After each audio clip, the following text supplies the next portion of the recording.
Hello everyone, welcome to HIM 216. In this lecture we're going to begin our study of Chapter 8 in your textbook. Please turn to page 156. Now Chapter 8 covers Chapter 18 and Chapter 21 in ICD-10-CM. Before you begin studying this chapter, as always, I recommend that you take a look at the abbreviations and the acronyms that are on page 158. And then the back of this chapter, page 179, has some glossary words. There are only 4 of them. I suggest you take a look at those before you get started. Now I want to take a look at Chapter 18 in the tabular.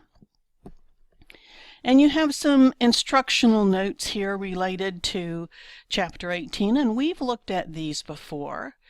And these notes tell us that this chapter includes the signs and symptoms of and abnormal results of procedures or ill-defined conditions, and that there is no diagnosis classifiable anywhere else in this classification system. It tells you that if signs and symptoms point definitively to a particular diagnosis that has been assigned to a category in one of the other chapters of the classification, then you actually will use the most specific diagnosis. That doesn't mean that you cannot use a sign and symptom as a principal diagnosis, and we have specific guidelines that we're going to look at for that. But as we've said before, if in fact you find that the symptom is integral to a specific diagnosis that's established, then you code that specific diagnosis and typically not the sign and symptom. We do have an excludes 2 here, so we don't have an excludes 1 note that applies to this entire chapter, just an excludes 2. So these are conditions. If our patient has them, then we would assign them as additional codes. And then we have the list of the section listing, and this is not a very large section listing. Signs and symptoms involving different systems, circulatory, respiratory, so on and so forth. I'm not going to read all these to you, but I would suggest that you take some time just to click through these different sections and to look through the different types of codes that you can find in this particular chapter. It's always a good idea to familiarize yourself with them, because at some point in time you can say, you know, I think I saw something about that somewhere in that chapter. And then the other chapter we're going to spend even more time on are the Z codes. We call them Z codes. They're in Chapter 21. And these are factors that influence health status and contact with health services.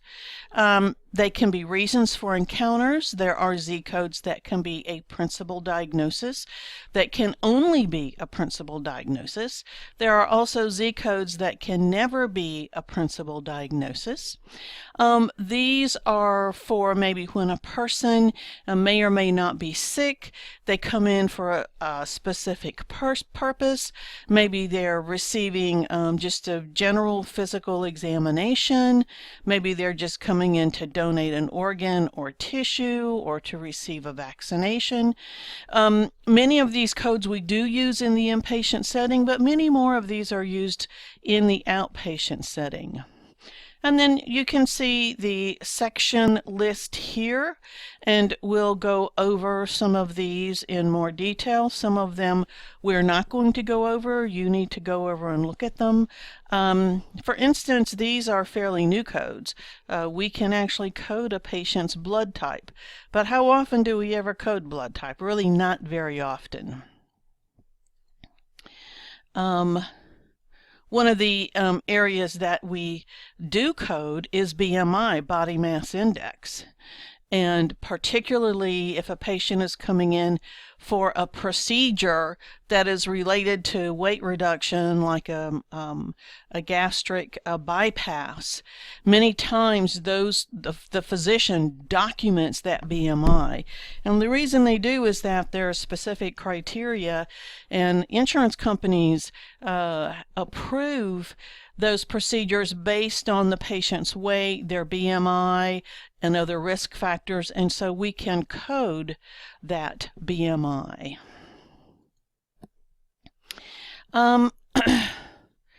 There are codes for genetic carriers and genetic susceptibility to disease. There are history of codes. There are patients who have health hazards related to communicable diseases. For instance, patients can be a carrier of an infectious disease. Z21, this is the code that we will study this in Chapter 9, but for, I hope it's Chapter 9, I hope I'm not, yes, in Chapter 9. And these are patients who are HIV positive, but they have not developed AIDS. This is a code that we have to be very careful when we use. We don't just assume someone might be HIV positive. We have to have documentation from the provider in order to use that code. And you can see that we have an excludes note 1 here, and this is something we'll go over more when we are coding in Chapter 9. Now, this is the section that we probably will code out of the most, and these are patients who have potential health hazards related to family and personal history, and these are divided into family history and personal history, some artificial opening status, some acquired absence of limb codes, long-term use of drug therapy. We use this quite a bit. And when we're looking these codes up, we have to be very careful. For instance, in history, when it pops up, you'll see that it says family. Well, if you're looking for a personal history code, you literally have to go to the subterm for personal. So history, personal, and then whatever the condition is that you're, for instance, pneumonia, a patient who has recurrent pneumonia.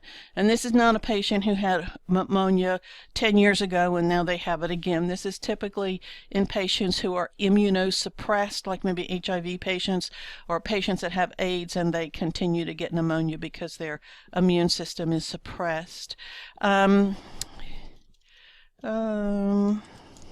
Another example is a patient who gets recurrent urinary tract infections.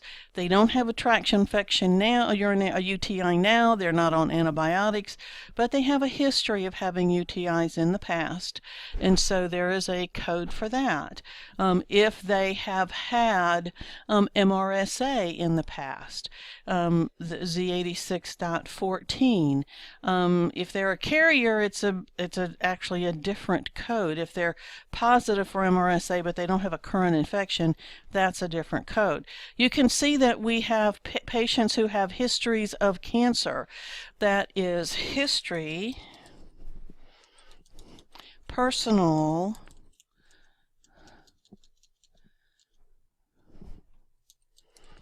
and then malignant neoplasm. And then you can see the different organs that you can choose. So if they have a history of breast cancer, Z85.3, personal history of malignant neoplasm of the breast. And when this says condition classifiable to C50, it means that when they were initially diagnosed with breast cancer, that you would have coded them to this particular category of malignant neoplasm of the breast. If they currently have breast cancer, it's not a history of unless they had breast cancer in the right breast and it was treated, and now they come back and they have a malignant neoplasm in the left breast. So then they would have had a history of it because it was in the right breast, and now they have it again in the left breast. But if they had it in the right breast in the past, they don't have it now. We're using that history of code. We're not using a code for the current disease process. So that's some examples of, let me get back to chapter 21. Some examples of when we will use these codes. And again, I encourage you to take the time to click on each of these sections. If something looks like it interests you, go in and look at it. These screening codes, patients coming in for screenings, those are all listed here. Of course, if on the screening they diagnose the neoplasm, then you are probably not coding a screening anymore. You're coding the actual disease. So in your book, let's turn to page 157. And we're going to start off with these guidelines for chapter 18. And basically it tells us that talks about what signs and symptoms are. It tells us that these codes are acceptable for reporting purposes if a definitive diagnosis hasn't been established or confirmed by the provider. These codes can be reported. B tells us that they can be reported in addition to a definitive diagnosis if that sign and symptom is not routinely associated with that diagnosis. Or if the classification system tells us to assign that code. And I think that we looked at this particular example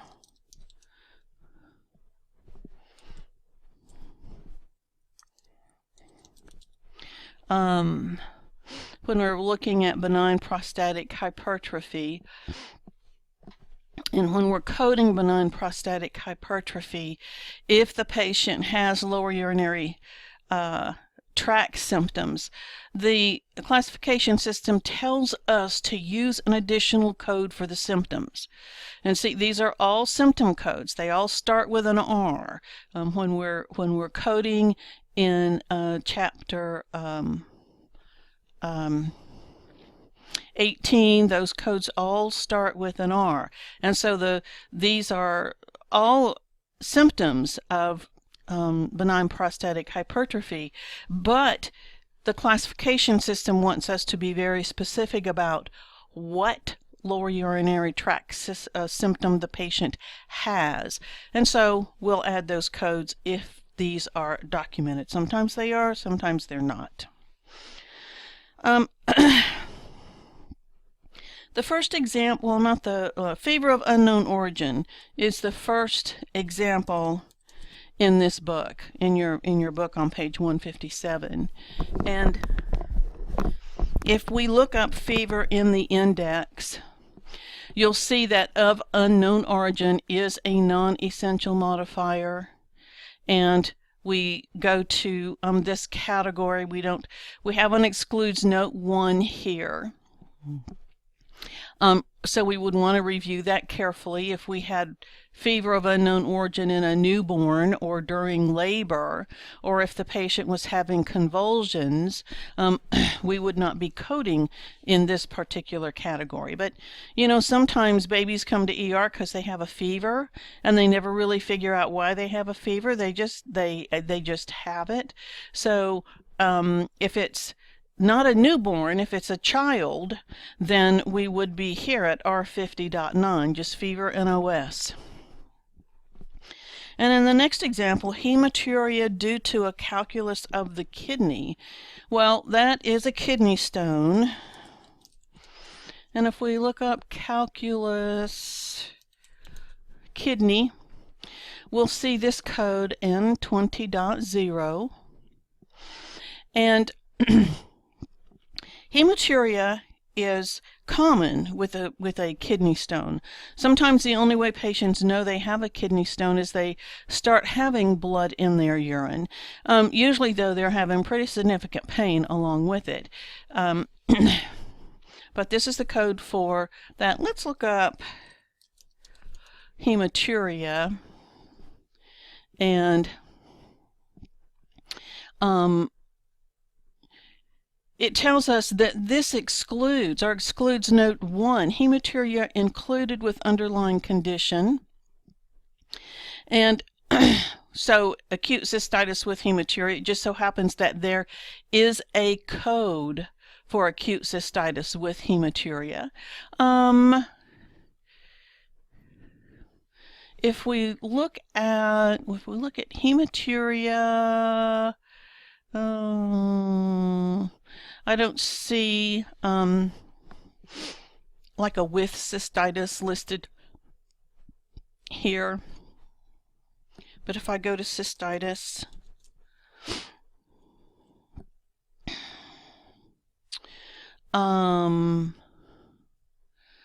let's see.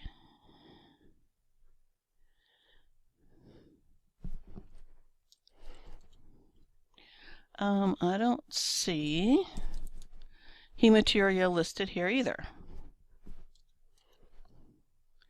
Okay, so let's look at acute cystitis. This is acute cystitis. So cystitis acute with hematuria, N30.01. So there is we have to be very specific that this is acute cystitis. If we look at chronic cystitis with hematuria, N30.21. So the hematuria impacts both acute and chronic. Acute and chronic, those are essential modifiers that impact the code. The default code is N30.90, but when you have documentation of either acute or chronic, those are essential modifiers and they change the default code. There's a specific code for those. And then the next example we have is ascites due to cirrhosis of the liver. So if we look up cirrhosis, we don't know that it's alcoholic. Some people assume that anyone with cirrhosis of the liver is an alcoholic. You can't go down here and say alcoholic with ascites and grab that code because this does not, our documentation doesn't tell us that this is alcoholic cirrhosis of the liver. So we're going to choose the default code of K74.60, and that's the code for unspecified cirrhosis of the liver. And if we look at our instructional notes, well, it tells us to code the viral hepatitis if it's applicable, but we don't have hepatitis, we have ascites. So there's nothing here that will remind us that we need to code the ascites. But if we go to the code for ascites, we're going to be using the default code here. That's the only documentation that we have. And so when we choose this default code of R18.8, it takes us to the category for ascites. And we can see that R18.8 is the code for ascites NOS. Ascites is not integral to cirrhosis of the liver. Ascites is a sign and symptom, but everyone with patients with cirrhosis of the liver do not all have ascites, so we would actually be applying that code in this instance. And we talked about combination codes that include a symptom. We looked at acute cystitis with hematuria. And so we would not additionally assign any other codes. That's a combination code. It includes the cystitis. It includes the hematuria. That's the only code that we need. There is a code for repeated falls. And if you have documentation that a patient falls repeatedly, you can apply this code R29.6. And this can be used for patients who, you can see this terminology here, they're falling, they have a tendency to fall. Now, also, if they are at risk for falling,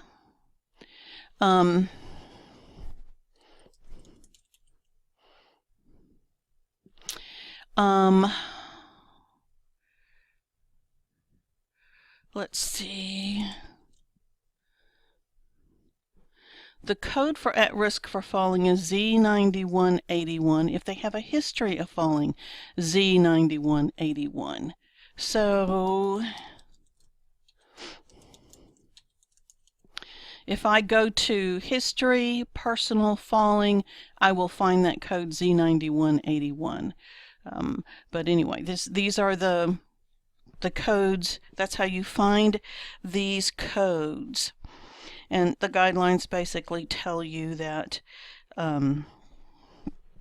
you can use those when patients are falling. Now, there are coma scale codes. And it is the Glasgow Coma Scale. So if I go to coma and then Glasgow, it says see Glasgow Coma Scale.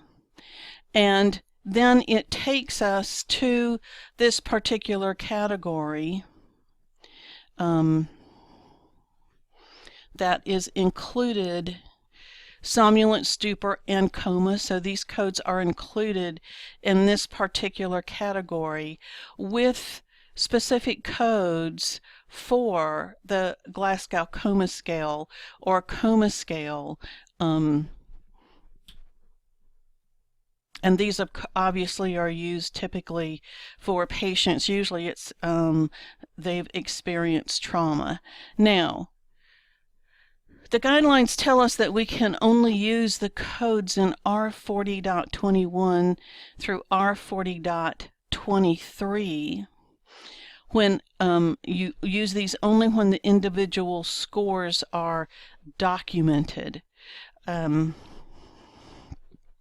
And they're only used in conjunction with traumatic brain injury, acute CVAs, or sequela of a CVA. They're primarily used by trauma registries, but they can be used in any setting where the coma scale information is collected. And these are sequenced after other diagnoses. They are secondary codes. And you can see that there are 7th characters that are used for these codes in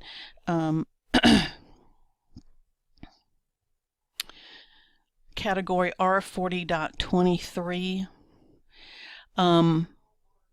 Unspecified time in the field, so on and so forth.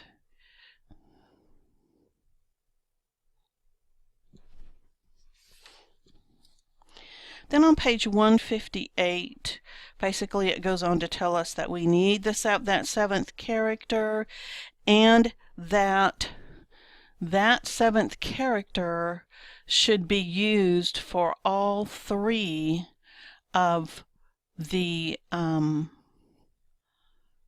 categories.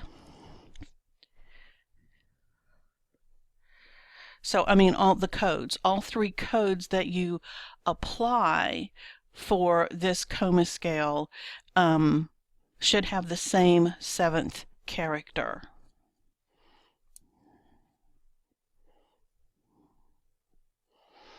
Now, in this example, the patient came in with a Glasgow coma score of 5. They had a traumatic subdural hemorrhage, but they expired before they regained consciousness. And so if we were going to code this, so we have a subdural hemorrhage. So I can go to hemorrhage and subdural, and it tells me to go to, it says acute non-traumatic, hemorrhage intracranial subdural. Well, that's not it, because mine is traumatic, so I know I can't use that one. So if I go to traumatic, it tells me to code to the specified injury. Well, it's intracranial. So let's look at hemorrhage of the brain and see what we can find there. We come down and we find subdural. So we're going to go hemorrhage intracranial subdural. And then here we are back at non-traumatic, but if we come down, we find traumatic, and it sends us to injury, intracranial, focal brain injury. And so when we follow that and we go there, then we will find subdural hemorrhage traumatic. And this is what we're looking for, is the traumatic subdural hemorrhage. And we probably need to get there.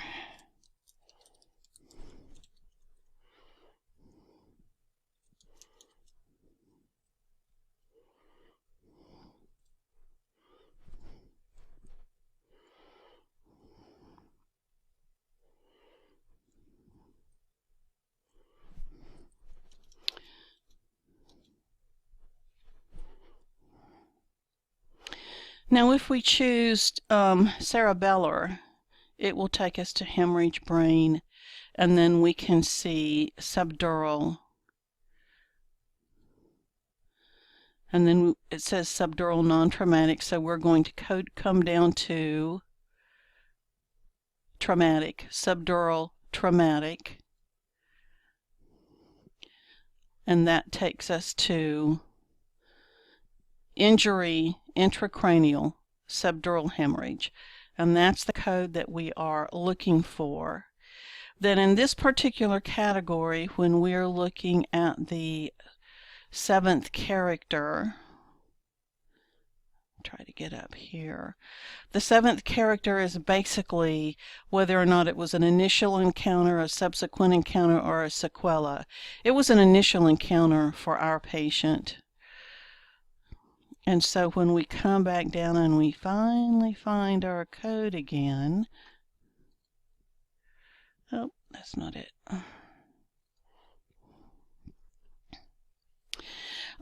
It takes us to a subcategory, and we have to choose the most correct code. So we have to look through these to find the code that is actually the most appropriate. And for our patient, you'll notice that these include the hemorrhage with loss of consciousness, and then we find the codes that include death. And you'll notice this code, X6, greater than 24 hours without return to pre-existing conscious level with patient surviving. S06.5X7 basically is with death due to brain injury before regaining consciousness. And that's the code that we are looking for. And our 7th character is going to be A for the initial encounter. And then we have the fact that our Glasgow Coma Scale was 5.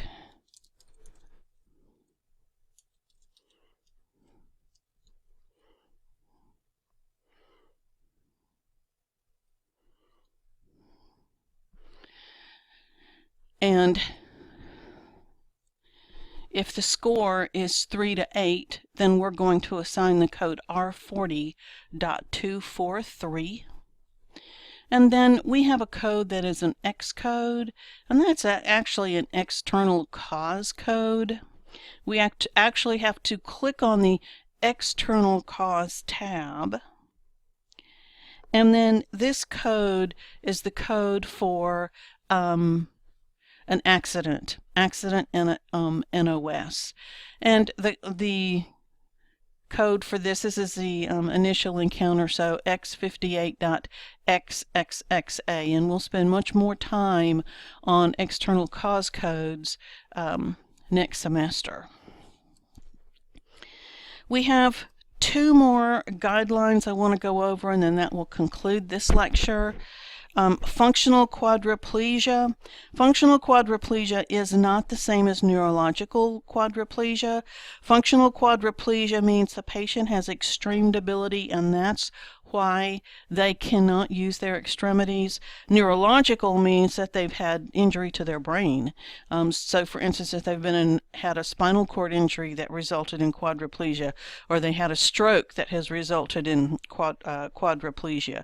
So you can't confuse those. And then we have systemic inflammatory response syndrome. And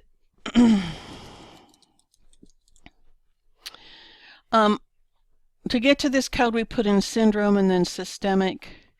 And systemic SIRS, systemic inflammatory response syndrome, is terminology that is sometimes used in conjunction with severe sepsis, but in ICD-10 it's coded very differently than it is in ICD-9. So if you're familiar with coding it in I-9, in Chapter 9 we'll actually go into this in more detail. But when we're coding SIRS in I-10, it is associated with a non-infectious origin. And these codes tell you code first underlying condition. And for both 6R65, 10, and 11. So that means whatever the condition is, it could be a burn, it could be some type of injury or trauma, that code is sequenced first, and then you have the code for the systemic, for the SIRS. If there is organ dysfunction, and sometimes the SIRS can cause kidney failure or respiratory failure, you also add those codes as well.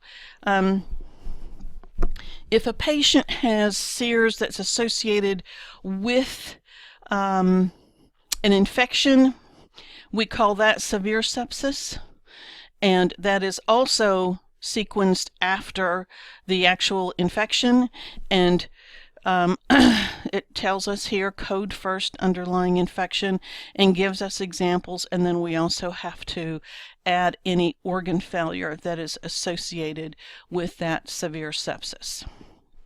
Then we have a code R99 for death NOS. This is a code we probably will seldom, if ever, use. You have a question on your homework about a baby that dies from SIDS, so think about this guideline when you're coding that particular question. So for this lecture, I want you to, in exercise 8.1, I want you to answer question 1 and question 3. And in exercise 8.2, I want you to answer question 1 and question 5. And that will conclude this first lecture for chapter 8.